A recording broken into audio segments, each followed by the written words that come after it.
నిధులు ఇవ్వడం ఇంత అర్థం కాగానే ఓ కాగితం చూపించి ఓ మాట మాట్లాడుకొని వచ్చి ఇవన్నీ వేసారు అర్థమైతలేదా? ఇవాళ ఒప్పందంలో భాగంగానే బీజేపీలో కాలు పట్టుకోవడానికి బీజేపీని వీళ్ళని కాపాడడానికి ఇద్దరు కలిసి సీక్రెట్లో మాట్లాడుకొని వాళ్ళ నిఘా అధికారులు బయట పెడతారని చెప్పి ఉత్తరనే కాగితాలు ఇచ్చినట్టు ఫోటో దిగుతుంది. చిన్ని గవర్నర్లు తెచ్చిన వాళ్ళు గడ్కరికి కాగితం ఇచ్చిన కేటీఆర్ హరీష్ రావు ఖర్చు వచ్చిన కేంద్రంలో ఉండే వాళ్ళని ఏమైనా తెచ్చిందా? ప్రభుత్వంలో మమ్మల్ని అడిగిన నిధులు తీసుకురావాలని అడగాలి. కానీ తెలంగాణ రాష్ట్రానికి తెలంగాణ రాష్ట్ర ప్రభుత్వానికి నిధులు తెచ్చేది ఉంటే మాత్రం కదా ఖర్చు రావచ్చింది. మీరిద్దరు వెళ్ళి ఖర్చుకునేది సీకర్రా. ఇలా ప్రభుత్వం ఉన్నది మాది కదా, మమ్మల్ని కదా అడగాల్సింది. ఏ నిధులు దేంట్లో రావాలి, దేంట్లో పక్కా ఉంటాయి, ఎవరిని అడగాలని మమ్మల్ని అడగకుండా మీరిద్దరు కలిసి మాట్లాడుకుని సత్రం చూడడానికి నెల్లూరు పెద్దారెడ్డి రికమెండేషన్ అన్నారు. సత్రంలో పెట్టేదే ఉచిత కోసం. దానికి నెల్లూరు పెద్దారెడ్డి పెద్ద లేఖ రాసినట్ట మా ప్రధాన మనిషి వస్తున్నాడు, ఆయన ఉచితంగా భోజనం పెట్టినాడు. నెల్లూరు పెద్దారెడ్డి లేఖ రాకపోతే సత్రంలో ఉచితంగా భోజనం పెట్టారా?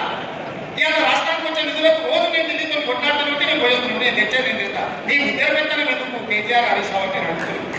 ఇవాళ మీరు ఆలోచన చేయాలి. నేను ఉందా ఇవాళ ఎందుకు బీఆర్ఎస్ ఎన్నికల్లో పోటీ చేయలేదు? ఎన్నికల్లో పోటీ చేయడానికి వాళ్ళు ఓట్లు ఎవరు చేయమంటారు? ఇవాళ ఆదిలాబాద్, నిజామాబాద్, కరీంనగర్, మెదక్లో టీఆర్ఎస్ పట్టభద్రులు ఓట్లే లేవా? మీరు ఓట్లు ఎవరికో చెప్పండి. మీరు ఎవరి పక్కన నుంచి ఉంటారో చెప్పండి. మీరు మోడీ ఓడగొట్టమంటున్నా, లేకపోతే రేవంత్ రెడ్డి ఓడగొట్టమంటున్నా, లేకపోతే ఇద్దరు ఓడగొట్టి మూడో అభ్యర్థిని గెలుపుతాడు. ఎవరు మీ అభ్యర్థి నేను అడుగుతున్నాను.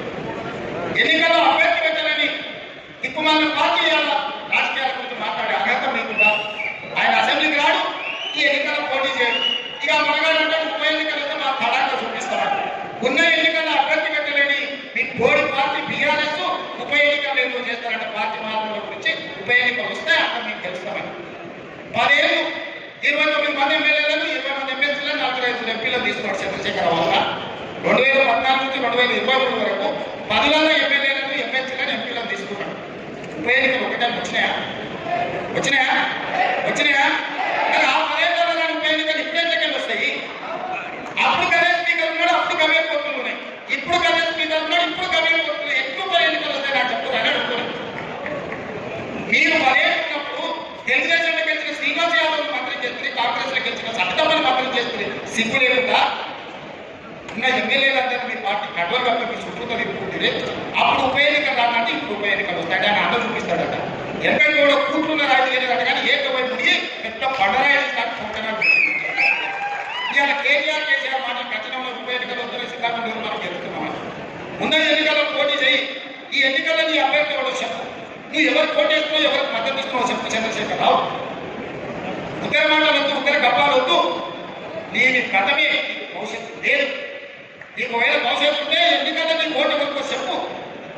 ఎన్నికల్లో ఓటు ఎవరికి నువ్వు చెప్పలేను అని బామోదుగా పడుతున్నటువంటి నువ్వు ఆ పోటీ. ఇవాళ బీజేపీలు కిషన్ రెడ్డి గారు సూది వేస్తున్న మీరు ఓటు అడగాలంటే నువ్వు అడ్డంపడి ఆపిన మెట్రో కేంద్ర ప్రభుత్వం మంత్రివర్గంలో పెట్టాలి. నేను మెట్రోను విస్తరించి హైదరాబాద్ నగరాన్ని మహానగరంగా విశ్వ నగరంగా చేయాలని మెట్రో కోసం కేంద్ర ప్రభుత్వం దగ్గరికి పోయినా మెట్రోకు అనుమతి ఇవ్వడానికి కిషన్ రెడ్డి ఢిల్లీలో మంత్రుల మీద ఒత్తిడి తెచ్చి మెట్రోకి అనుమతి రాకుండా అడుగుతున్నాడు. ఇవాళ సబర్మతి రివర్స్ గుజరాత్ లో కట్టుకురు, రామో గంగే ఉత్తరప్రదేశ్ లో కట్టుకురు. ఇవాళ యమునా రివర్ లో రిజర్వేషన్ చేస్తామని ఢిల్లీలో ఓట్లు అడిగి తెచ్చారు. ఉత్తరప్రదేశ్ లో గంగా నదిని ప్రక్షాళన చేస్తారు. అదేవిధంగా గుజరాత్ లో సబర్మతి రివర్ ను ప్రక్షాళన చేస్తారు. ఢిల్లీలో యమునా నదిని ప్రక్షాళన చేస్తారు. కానీ హైదరాబాద్ లో మూసీ నదిని ప్రక్షాళన చేస్తామంటే మీరు అడ్డుకుంటారు. ₹1 ఇవ్వరు. ఎందుకు అడ్డుకుంటున్నావు? కిషన్ రెడ్డి నువ్వు కేంద్ర మంత్రిగా మూసీ పరివాహక ప్రాంతంలో ఉన్న ప్రజల్ని ఓటు వేయలేదా? మూసీ ప్రక్షాళన చేసి మేము బాగా బతకాలనుకుంటున్నాం, మీకు ఇష్టం లేదా? ఇలా మూసీకి నిధులు రాకుండా, మూసీకి అనుమతులు ఇవ్వకుండా, మూసీకి కావలసిన డిఫెన్స్ ల్యాండ్స్ ఇవ్వకుండా అడ్డుకుంటున్నది కిషన్ రెడ్డి కాదా? ఇవాళ రీజనల్ రింగ్ రోడ్ నార్తన్ భాగం వచ్చింది, సదరన్ భాగాన్ని నితిన్ గడ్కరీ ఇవ్వకుండా అడ్డుకుంటున్నది కిషన్ రెడ్డి కాదా? ఇవాళ పాలమూరు రంగానికి ఎత్తిపోతల నీటి కేటాయింపులను సమగ్ర సాధారణ ప్రాజెక్టు కేటాయింపులను సీతారామ నీటి కేటాయింపులను అడ్డుకుంటున్నది కిషన్ రెడ్డి కాదా? ఇవాళ వీళ్ళకి ఏది అనుమతులు ఏమి ఇస్తారు కిషన్ రెడ్డి? కేంద్రంలో రాష్ట్ర పంచాయతీ ఉన్నాయి.